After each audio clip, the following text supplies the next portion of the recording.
Hi, this is my review of the country building set. You can get this set and many other sets of terrain and buildings at Rubrand.com. I highly recommend that you visit Rubrand.com because they sell all sorts of terrain, models and kits, miniatures from different historical periods. They also sell doll houses, furniture, board games, tokens for some famous board games like Arkham Horror, The Elder Sign, Agricola. So I recommend that you check out their website. I'm going to put all of the links related to this video below. So the country building set contains 3 buildings: the Windmill, the bridge, and the Barbican.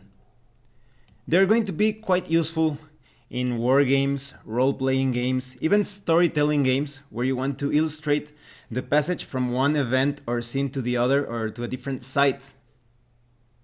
I was really impressed with the delivery and presentation of the terrain set. Everything came neatly packaged in these cellophane bags. They even included a little labyrinth card so you can play around with it. The bags are of really good quality. Nothing was damaged.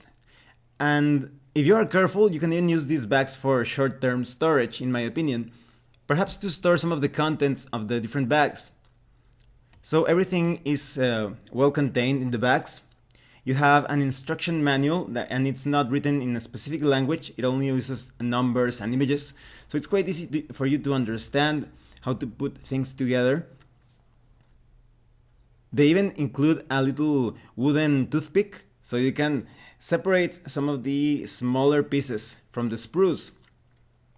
And I was really impressed as well with the quality of the spruce, because once I took the different pieces out of them, I noticed that it was just such a waste to throw away the spruce. I'm probably going to be cutting some of the extra pieces and using them for different tokens and markers. And just take a look at these pieces on the lower right area. They look like little tombstones. I'm going to make some small tombstones out of them because they look so great. The quality of the material is just awesome, very sturdy, and there are different bases included so you can put together some cardboard pawns. Each of the different pawns included are in theme with one of the specific buildings. So it's really nice that they include these pieces if you want to create your own dioramas or if you need non-player characters or some extra pieces for a specific role-playing game or war game. These are going to be perfect for that, quite flexible because you have different people going about their everyday lives. You also have some soldiers and knights. And the bases, they are kind of like a foam material covered with a thick card. So it's really high quality. Overall, these miniatures are these pawns are going to last you a long time. And let's take a closer look at the material. Each graphic that you see here is fully textured. Just take a look at these stones over here. You can run your finger across them and you're going to feel like you're touching little stones. It's really nice. So everything that looks wooden also feels wooden. Anything that looks kind of like a plant also feels like a plant as well. So it's really nice, it's really high quality. You're going to add a lot of realism to your battlefield. Let's take a look at the bridge. Bridges are very important in all sorts of war games and skirmish games and even RPGs because they mark the passage from one zone to the next. If you have some river tiles, you can put your river tiles and place the bridge appropriately. And this is going to be a key location to take control over. This is going to be the best place to move your troops from one side to the other. And something that I really like of all of these terrain pieces is that the colors are just so vivid and bright, but they do not feel like in excessive brightness or colorfulness. So if you want to use them in a somewhat dark setting or with a moody lighting, you can do that and none of the detail is going to miss out. You could even move some miniatures across the bridge. Some of the miniatures that are larger or have larger bases, they won't be able to fit in some of the smaller areas. But it depends. If you have miniatures with smaller bases, you can definitely do that. And that has never stopped war gamers or role players from moving their miniatures around different nooks and crannies.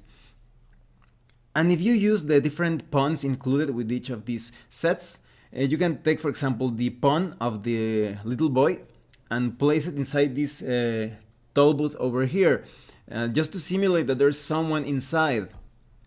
So there are many angles, interesting ways in which you can use this building of the bridge. You can even explore the insides of the bridge house. You can have some battles or encounters within it. It's quite detailed and quite easy for you to represent some tactical encounters. Something that I also really liked is that every part of this terrain piece is colored. Even if you look underneath it, you can see the stone, that it has been somewhat weathered down or stained by the moisture of the river, perhaps. So that's really nice. It's all about the immersion and the realism.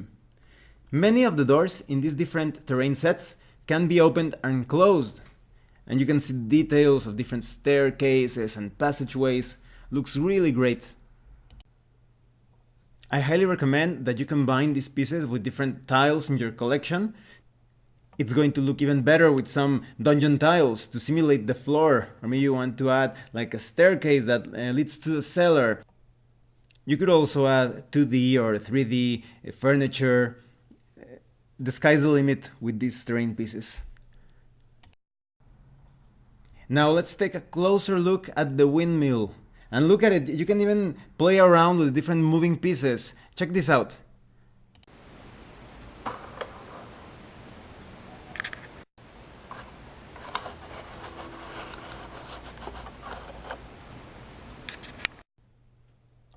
It comes with its own set of pawns and a ladder.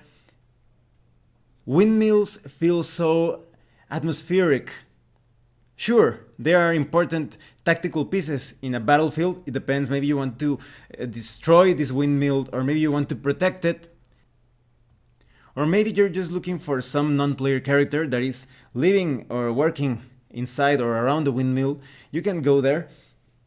But windmills can be used in so many different settings. You can use them in horror games, in fantasy games, even in modern games. Because many windmills are still exist today, like they existed many years ago. So I think the windmill piece is going to be really flexible when it comes to its practicality or usefulness in all sorts of games. When it comes to the upper part of the windmill, it's a bit like the bridge that some miniatures with larger bases will not be able to fit in. But you could also use miniatures with smaller bases, and look, they just fit perfectly in there. So you can have all sorts of adventures and encounters and battles around this windmill. So for example, maybe there are some dire wolves attacking, and the player characters are trying to protect each other, building a sort of like a stand against them. As you can see, I put like a little yellow crate near the steps so that the wolves don't go up to the second floor. You can also explore inside the house next to the windmill. You can see different interior decorations, the furniture, and the pawns just fit so well into this piece of scenery. There's a lot of detail to this windmill. You can even take a look at the inner workings. And as I was saying, everything feels great because of the texture. You can even look inside of the windows and you can see the interior decoration of the windmill. Let's take a look at the Barbican. This is going to be very useful in wargames and skirmish games.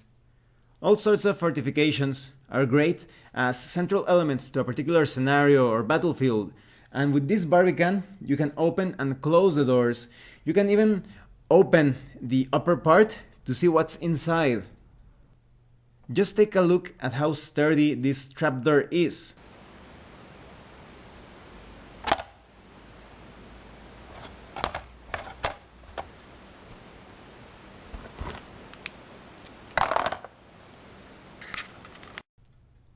I dropped an entire zombie dragon and some gargoyles. Oh no, that's Dracolich. And some gargoyles, and the door remained sturdy, perfectly fine without giving in to the inside of the Barbican. So it's quite easy for you to open it and close it. It's going to last you for a long time.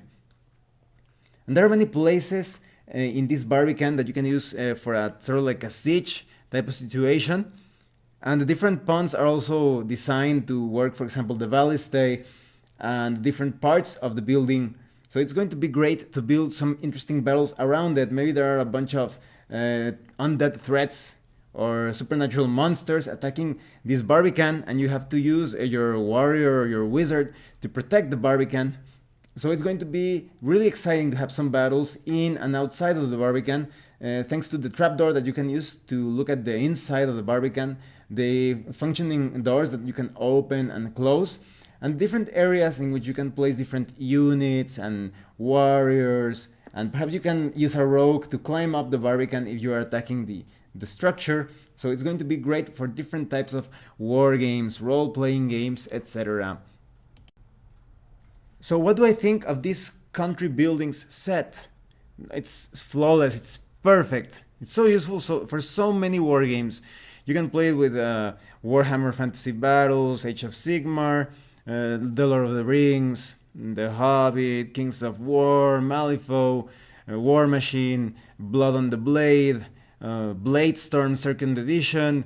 There are so many games that you can play around with this, even some science fantasy games. If you play one of those science fiction settings where they also sometimes travel to the past, or sometimes they have some